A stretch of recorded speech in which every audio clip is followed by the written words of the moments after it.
totally, well, not a couple days, but work shifts.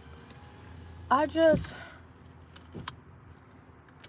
have a lot to do. Like, I have to watch training modules, which is listening to YouTube educational videos in which my job has assigned. It's like little conferences, recorded conferences and education that they provide to their nurse practitioners. And I will say it is very, very, very helpful, especially being a new nurse practitioner. So it's all about psych, and they just talk about treatments, medications, different disorders for different disorders, and it's very informational. So a lot of times while I'm driving, I am listening to those modules. So that's why sometimes I forget that I'm supposed to be vlogging on my way to work, to let you guys know what's going on, what works, what doesn't work. Let me turn the air on.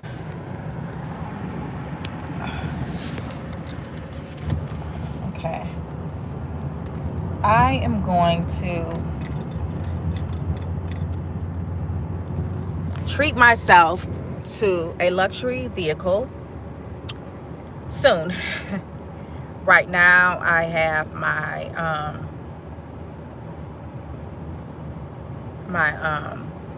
GMC Acadia. I love it, actually. I'm not going to trade this in or anything. I'm going to keep it. But it's a couple things, that little sensors that keeps going off sometimes. Hopefully it doesn't go off while I am on live. And then that passenger side window I can't control from this side. So it's it's time for, it's going to be my gift to myself. Anyway, so that's that. I just said that because I had to reach over there, and when I said I was going to turn the air on, you probably was wondering what was I doing. I was rolling the window up. So anyway, that's going to be my gift to myself for all my hard work and dedication and educational journey, starting from OCC, Oakland Community College, 2011 or whatnot. I've been in school for a long time, so I'm going to treat myself to a luxury vehicle. I want to pay off some of this debt first. So anyway, so I purchased the portable tripod to help me chart while I'm at the facilities, and it's great. It's great. I love it. It works.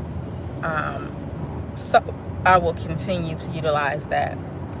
I have gotten faster with my charting, as you would with any job. Once you learn and do things over and over again in training, and just in the beginning, the first few weeks or whatever, you become faster at it. So I have I get done with my charting faster.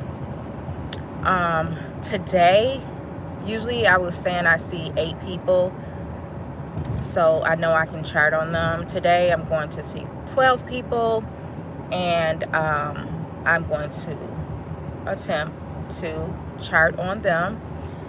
And my goal is to see the 12 people, chart on them,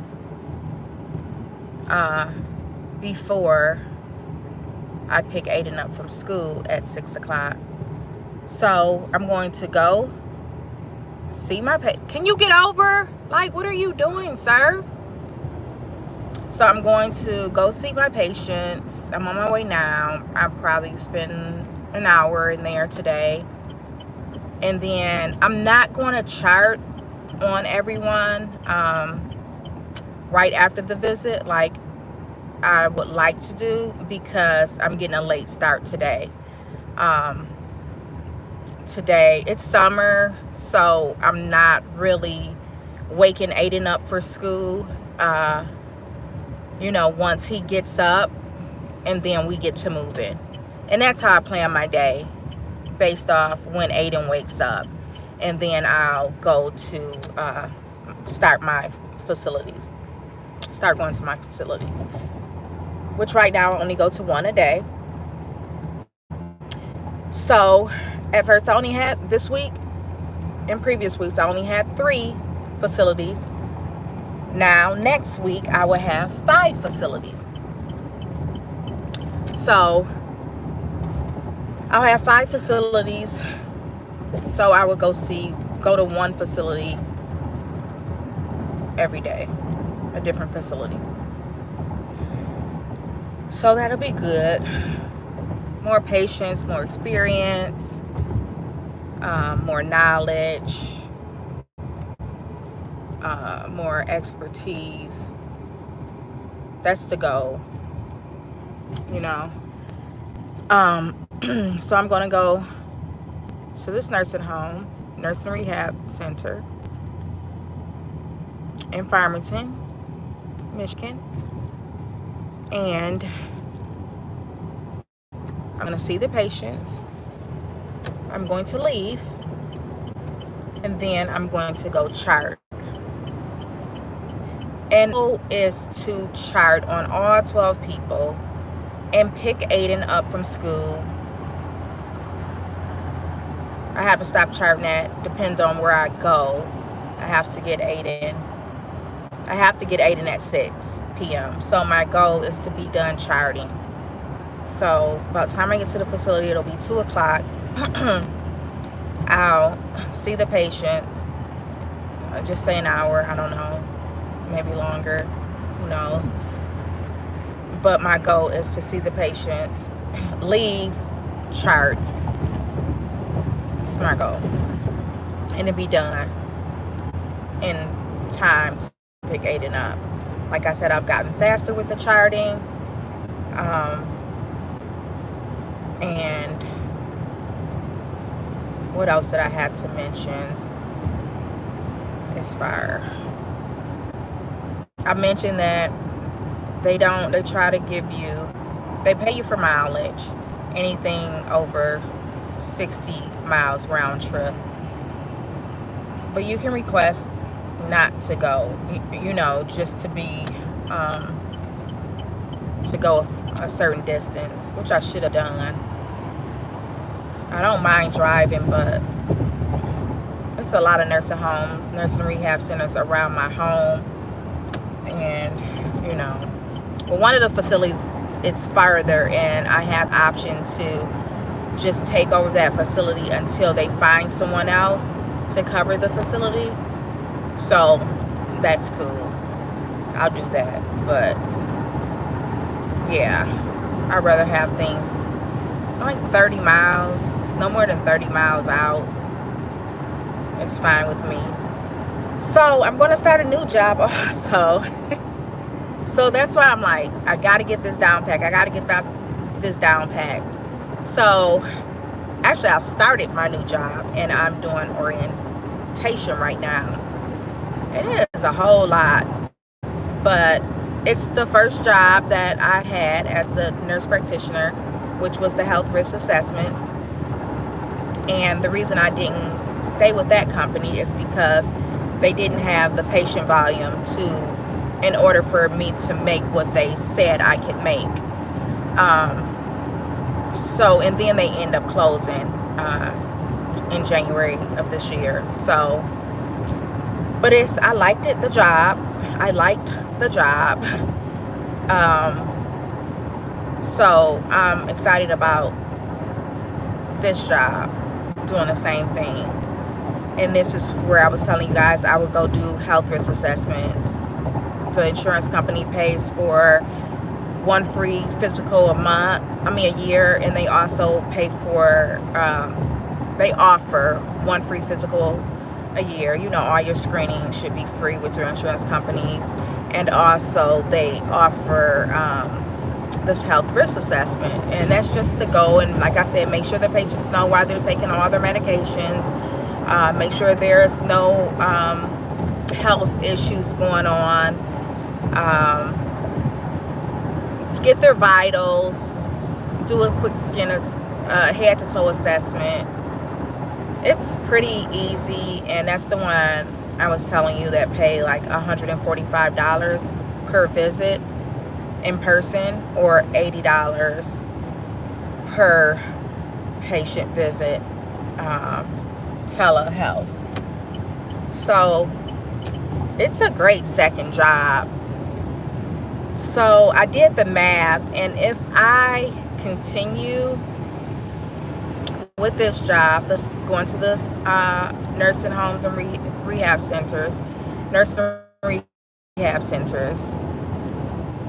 if I keep this job and seeing the psych patients, which I will do, you know, keep my hand in both psych and medicine. If I do both jobs, I did, you know, the calculations with just seeing 4 patients a day at my part-time job, seeing 4 patients a day, and I did it because you never know, people can cancel, no show, whatever the case is. So instead of doing 145 times 4, I just did 80 times 4. So, and when I did that math, if I continue this job, the behavioral health job, and work this part-time job, seeing 4 patients a day, then I could make $200 a year. And I can keep this flexibility, you know, to go make my own schedule or whatnot. And so the part-time job, the second job, you pick from 8 to 12 to 12 to 4, and from 4 to 8 to do your visits. So it's still a little flexibility there with that, which is cool. And it's only 4 hours after this, so I don't mind it at all, because, you know, my thing is the mornings. Like, I like to be able to go as I please and have that sense of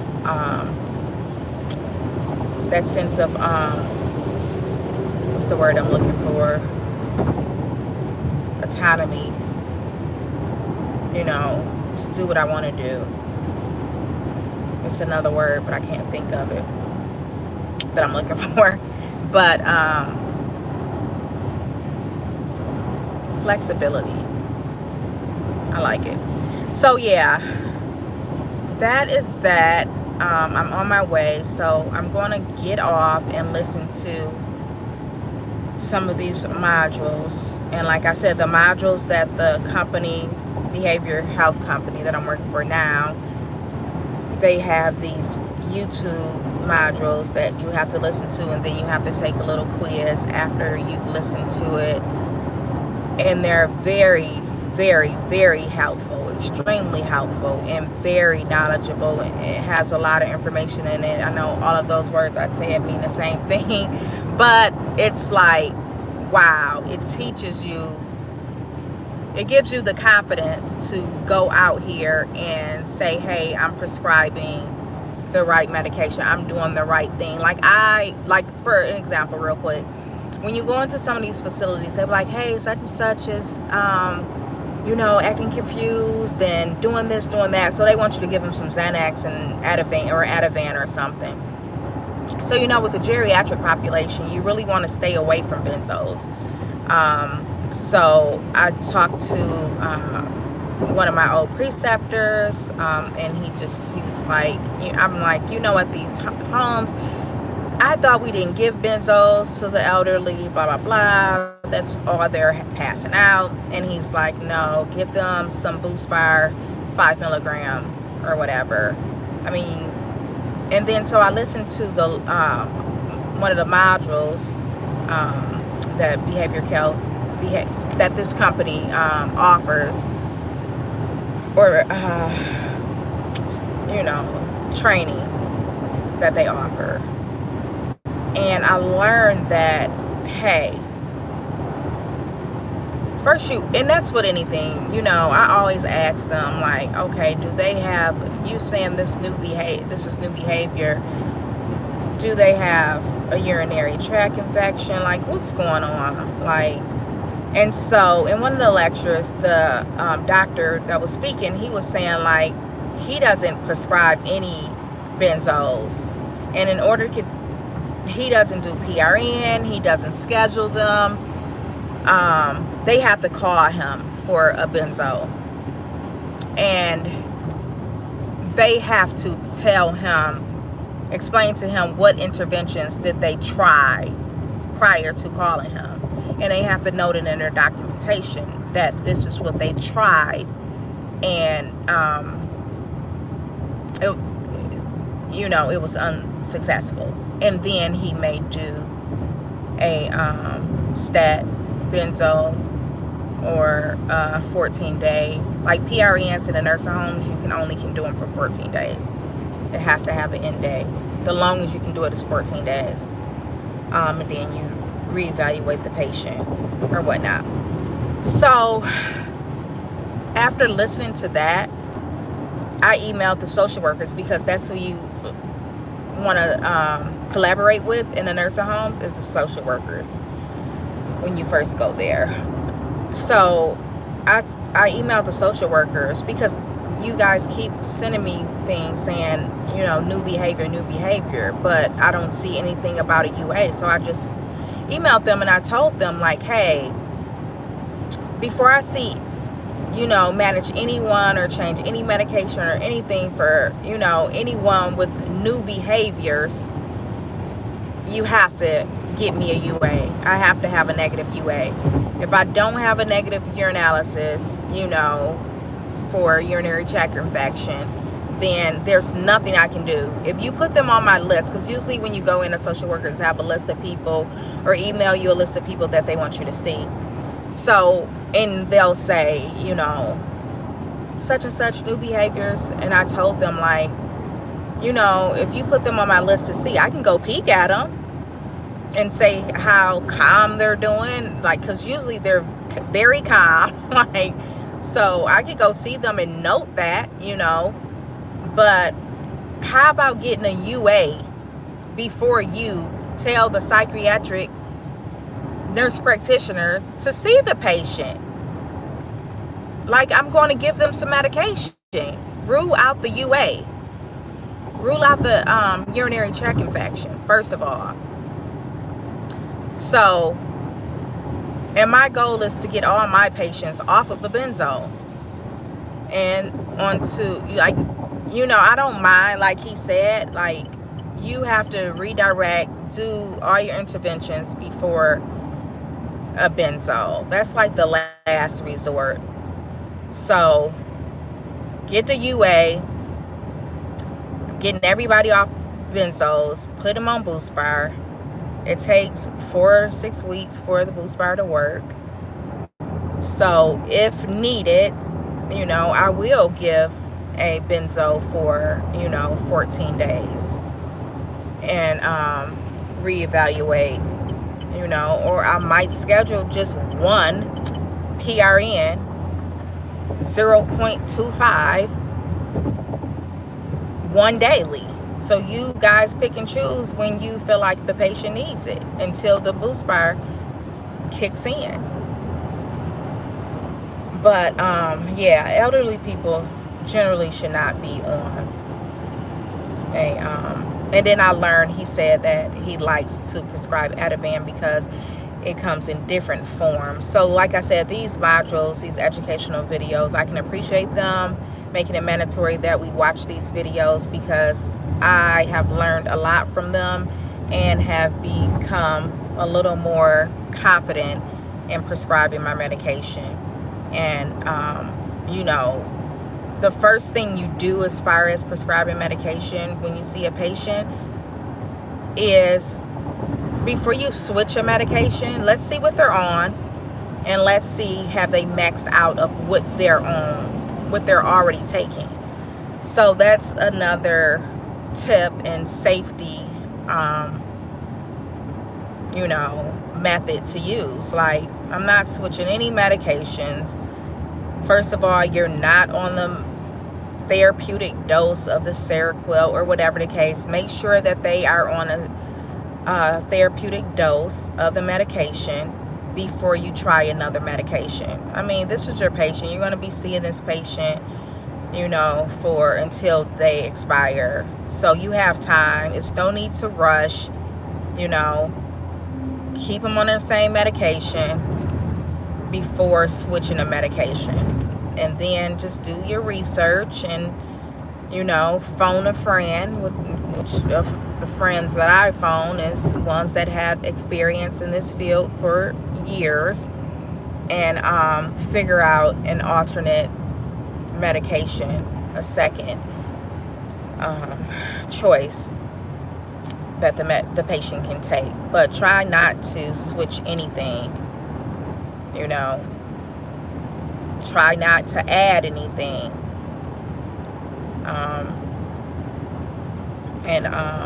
That's that.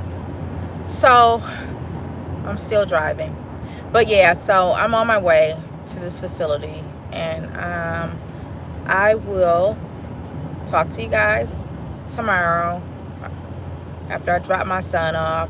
I have to get in the habit of jumping on live real quick and letting you guys know how my day went the day before and what the plan is for today. And then it'll be quicker. It'll be quicker videos. I need to probably figure out how to do shorts. I don't know. I'm not an expert in this stuff. I will say that, you know, this is not, I always say this is not a beauty page and all this stuff, blah, blah, blah. I will say that I've been on the white nails, white toes. I mean, it just does something to me with the white coat. Like, it makes sense. It looks beautiful. I have these eyelashes, magnet eyelashes. Oh my God, Amazon. So if I'm in a rush and I don't have time to put on mascara, it's quicker to put these magnet eyelashes on, because you wash your face, brush your teeth, wash your face, put a liquid eyeliner on, and let it dry. And then by the time you fix your hair, however you got to do it or whatever, you know, let it dry for 5 minutes, and then you just slap the lashes on, and it's so freaking easy. Now with mascara, you know, you might have to put a couple layers or whatever, use 2 different mascaras or whatnot. Like my go-to mascara is Clinique and YSL. And YSL, believe it or not, have some great freaking mascara, and it's not that expensive. That's that. And my hair, oh my God, my hair is just growing and growing and growing. And I think that I will share what I'm use for my hair. And what really made me think about this is the weight loss. Like, I'm dropping inches. I am dropping inches, and I will have to tell you guys. I would just do like a video of like what I use for my hair, what I use for my eyelashes, what I use for my skin, what I use for weight loss. I have to share these gems because I think it's important. It's necessary. But anyway, so that's that. And I am almost to my destination. I did not listen to any modules, but I will listen on my way home. And I will talk to you guys tomorrow. Thanks for tuning in. And okay, I can't. How did you choose your instructor for Capella? I took whoever was next. I did not wait. I did not wait. And that's the thing about being able to not really needing so much direction from your instructor. Kind of being like a self-motivated, self-taught student. If you don't really need that much guidance from an instructor, then to move through the program fast, then you would want to pick whatever instructor is available. That's what I did. So because with some instructors, it may take a minute for you to be able to enroll in class. So I'm like, give me the next one available. I did not know, and I do not know what the Facebook page offer. I did not know it was a Capella Facebook page in which I would encourage. I'm all about, Facebook pages for your school. Like for example, with Purdue, we used to go on there and say, hey, would anybody have any experience with this instructor, blah, blah, blah. And then you'll get all the comments. So, that's what I would do. I would do that with Capella. I don't know if they do that. I'm sure they do. Is it no turn on red? Oh, good, the screen. Because I did not see it. So I don't know how that works. But check out the Facebook Capella group. But I just used to just pick them. How far are you in the program? I'm not in any programs. Like, huh? I'm not in any programs. I am done with school. Hello. Dual certified. Well, not dual certified because, oh yeah, I didn't take my exam. I scheduled it for the 20th. Certified family nurse practitioner and psychiatric mental health nurse practitioner, pending certification exam on the 20th. So I am done with school. Oh, DMP. How far are you in the I'm not in the DMP program. I'm not thinking about the DMP program right now. I'm burned out on school. If I wouldn't have did the psychiatric mental health, if I wouldn't have did the F&P program and just did psychiatric mental health, then I probably would have did the DMP program. But being that I did F&P and psych, I'm just burned out. So I'm not thinking about it. It's not on the radar right now. Maybe in the future. Yeah, I did say I was going back there, but I'm not. I haven't thought about it. I haven't enrolled in it. And I definitely will not do fast pace when I do go back. I'm sure I'm going to get it, but I'm not in a rush to get it as of now. So right now I'm just getting into my career, figuring this out, learning what I need to learn, get my experience, and then I will rethink the DMP a little later. But right now, I am not thinking about the DMP. I am tired of writing papers. I'm tired. And the DMP, as you know, it's just one big paper. Oh, damn it. I was doing good. I'm trying to parallel park. Damn it. But, so yeah, that's it about the DMP. Not thinking about it right now.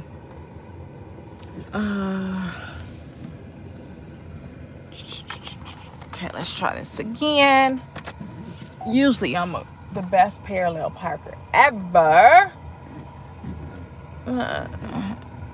Something is wrong with this curb. I think they put the curb out here too far.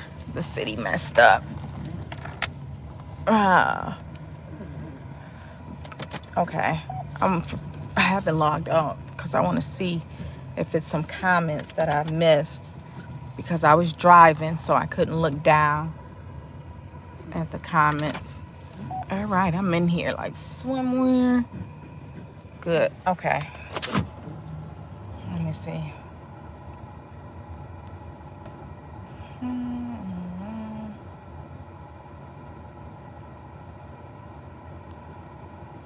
Okay, did you choose your instructor? How did I choose?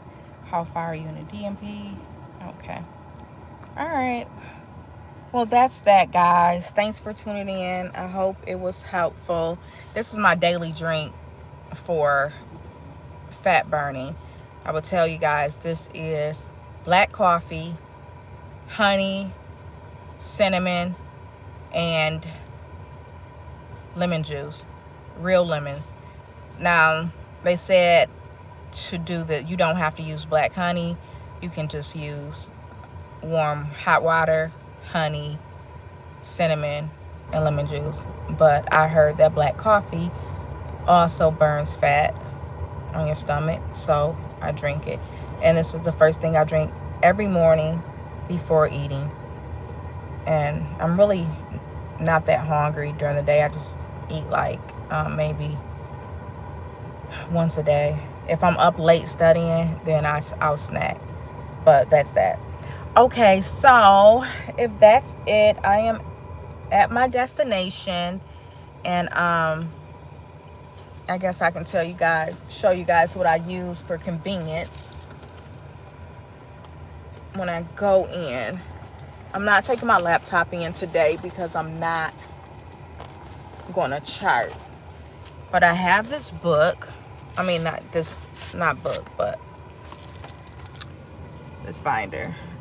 This like little folder. Very convenient. And so I take what I'm seeing for today, take my list, put it on here on the front. It's cool. It has a little pen holder here. I'm sorry. Here's my pen. It comes with a little pad. Okay.